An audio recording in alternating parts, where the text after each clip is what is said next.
Now, the Little Inventors competition was held this weekend at Fun City in Dubai. It's meant to promote science among UAE youth. Emirati scientist and president of the University of Dubai, Dr. Eesa Bastaki, was a competition judge, and he joins us. Thanks so much for being with us tonight, Dr. Bastaki. Now, what was the motivation for holding such an event?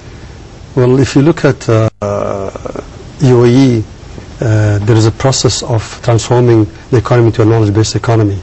It seemed like we have a plan for this kind of transformation, so we need to start early. Not only just, we have to look at all categories of ages, and the earlier we start, the better it is, because we need to transform that. The only way we can do it is go through from the kids, and believe me, they are innovative so much, and they can invent things that we can never believe. I mean, it's amazing what they do. Now, how exactly did they participate in this event?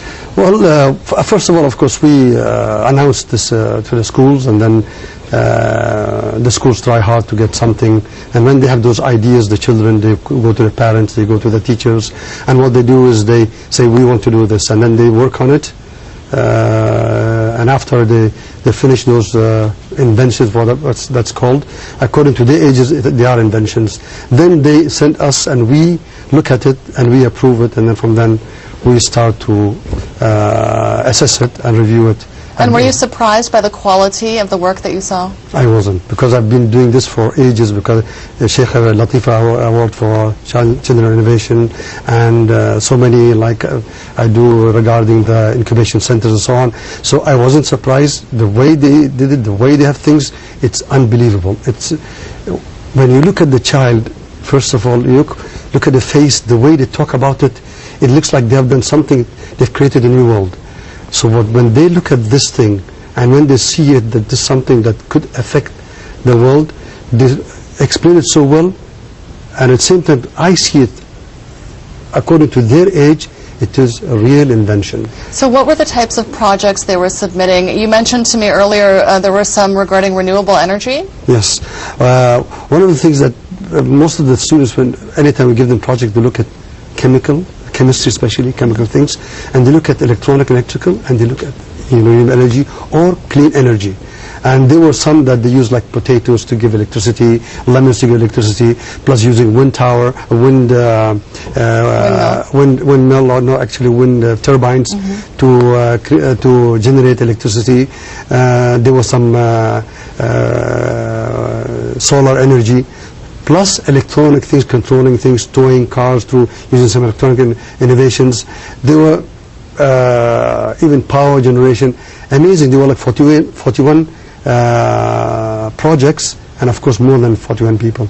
And everyone, it was so difficult to choose which one was the best, but at the end we had to choose the best of the three categories. And an 8-year-old girl won. And from 6 to 8, yes, I did one, and it was amazing. That the idea she had was amazing. What was it? If I tell you, it seemed like it's normal, but it's a sweeping machine, vacuum machine, but you use the body to do it. So that's how she invented it, and she won it. And she just walks everywhere and cleans it. Without any, you see, you're not using any electricity, nothing, so it does sound very sophisticated. It is. Now, you mentioned the knowledge-based economy. How can we ensure that today's children become part of the knowledge-based economy of the future? I think they are the nuclei of this knowledge economy, and when we start from them, believe me, whatever you see through these kids.